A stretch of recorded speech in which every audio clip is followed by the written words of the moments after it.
I don't know what happened to me this week, but maybe some of you can relate to this. The older I get, I can wake up in the morning and a melody or a story is in my head, and I can't get it out of my head. It just repeats and repeats and repeats. And this week, the oddest one of all jumped into my head. It was a song that I remember as a little boy, and I just enjoyed the song. It was a little boy sang it, and he didn't have his two front teeth because, it just happened to fall out or whatever at his age. And so he sings that song, all I want for Christmas is my two front teeth, my two front teeth, my two front teeth. All I want for Christmas is my two front teeth, so I can wish you Merry Christmas, right? Well, that is maybe what a little child might think, that Santa or Jesus or whatever will give them a Christmas wish. And it was a humorous song to me even as a little boy. I didn't take it very seriously, but I just enjoyed it. But we've gone through weeks in preparation. In fact, it used to be that, I'll say 20 years ago, that you wouldn't see any Christmas decorations out until after Thanksgiving. Not anymore. They are out there early. And it's a huge business. I believe it's the best season for stores and probably online and Amazon and everybody else this season before Christmas. But we come here, and there's a huge shift all throughout the Advent season, which was very spectacular for me this year. It just was very meaningful. But we come here, and especially this is the Lucan scene, because in the Matthew Gospel, there's only two Gospels that deal with the birth of Jesus, Matthew and Luke. And Matthew has different characters, and we mix them up here. For example, hiding behind the choir on the other side are the three kings, which we will bring out, but that's the Matthew story. They're not in Luke. And in Luke, this story ends up there in the pasture with the sheep, the shepherds, and these angels appear just singing about this child that's been born. And they're scared to death at the angels. They say, don't be afraid. And they explain that this child has been born. You'll find him wrapped in swaddling clothes, lying in a manger. And then all these angels appear, start singing glory to God in the highest. It's a completely different spirit. And in Matthew's gospel, they don't go back to their hometown because they find out that Herod wants to kill the baby Jesus. So they go a different route. But that doesn't happen in Luke. This is all joy-filled, completely joy-filled. But I'll tell you what I love about these scriptures tonight. Y voy a decir algo en español después, ¿ok? Estoy empezando en inglés. I love this first reading. And this opening line of the first reading, the people who walked in darkness have seen a great light. Upon those who dwelt in the land of gloom, a light has shone. What a statement that Isaiah makes. He says that this person is going to break the darkness of the world. And I think that for me, it's become more meaningful, especially this year, because I really appreciate that, first of all, this is a mystery, it's enormous, to say that God would enter into our humanity.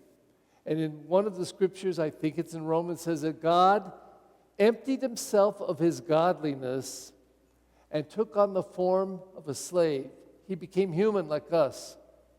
So he emptied himself of the godliness and entered into this fragility of being a baby. And 30 years later, when he began his public ministry, it would end after 3 years on that cross. So Jesus entered into our complete humanity, even accepting death, and as the scriptures say, death on a cross. Extraordinary. What a mystery. And it's, on one level, for me, too much to take in. It almost doesn't make sense until I have come to an appreciation.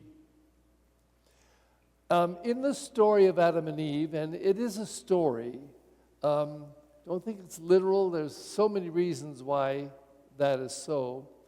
But in it, Adam and Eve, disobedient to God, experience a kind of a breakage or a damage of their humanity. And sin and darkness entered the world. I don't know about you, but every day when I look at the news or read the paper, there's a lot of darkness in this world. The amount of killing that goes on, it's very little when you look at our population, 320 million people in our country. It's not that many that are killed, but killing is killing, and it's awful. The wars that are going on right now in the world, it's just incredible. The suffering and the pain that people cause each other. And oftentimes, even among Christian nations, they say we believe in the Prince of Peace, and 2,000 years later, we still don't know how to make peace. We're wonderful at making war, but I'm not so sure we're very good at making peace and making it last. It's very fragile. But Isaiah said way back, about 700 years before Jesus, the people who walked in darkness have seen a great light. Upon those who dwelt in the land of gloom, a light has shone. And he describes that this child would be born. They would name him Wonder Counselor, God Hero, Father Forever, Prince of Peace. And his dominion is fast and forever peaceful. Forever peaceful. That's what Isaiah prophesies. And so that's who we say we welcome, the Prince of Peace. And this is why it's so critical, I think, for us, and so happy to see people here in this late hour, because it isn't enough that we remember 2,000 years ago that he was born in a manger, and it certainly isn't enough that we create a little manger scene here to recall that one by making it kind of visually present to us. Because if it just rests there, then the people who walk in darkness haven't seen a great light. But it's when that Christ is born into our hearts, it seems to me that's what makes all the difference. When Christ is born to us and is real, and he is the Prince of Peace, and he touches us with his peace. This last year, it has become more clear to me than ever in my 48 and a half years of priesthood, the miracle of what Jesus did. God entered into a human form in an infant, a baby, and you can't get much more vulnerable than that. And he touched our humanity with his divinity so that God became more real to us and in us. And for me, that's the moment after he was 33 years old, preaching for 3 years, that he proved his divinity the most. Because he was hated, they spit on him, they stripped him and beat him, they nailed him to a cross and hung him up to die, rejecting him, laughing at him, and continuing to mock him. And he could have done what they did. He could have hated them right back, but he didn't do it. You've heard me say this. Instead, he said, Father, forgive them all. They know not what they do.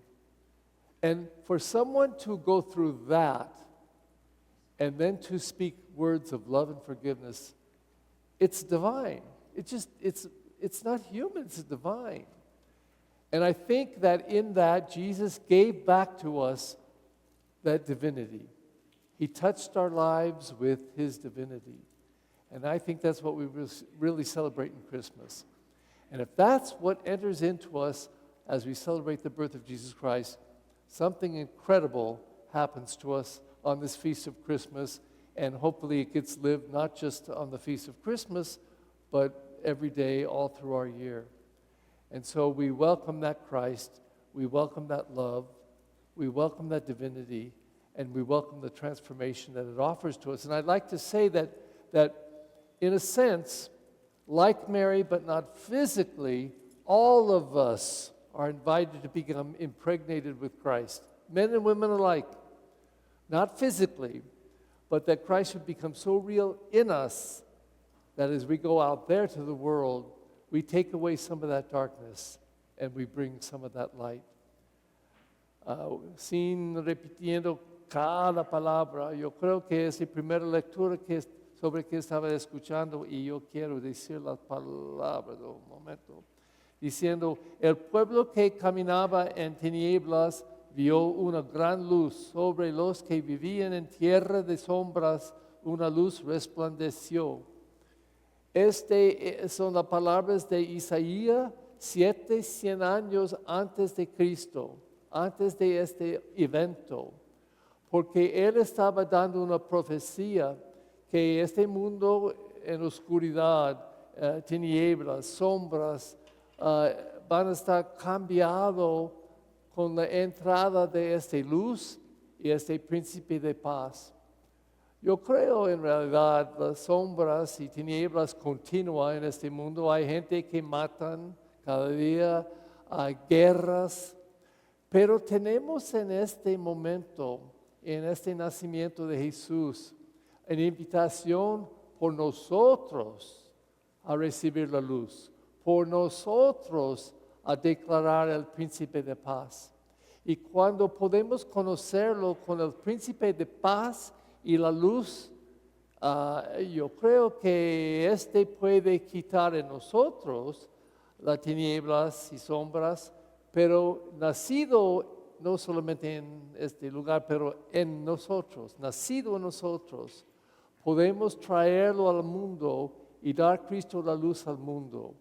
Y puede hacer toda la diferencia, transformar este mundo con el poder del príncipe de paz y con su luz que invítanos a conocer cada uno de nosotros en nosotros.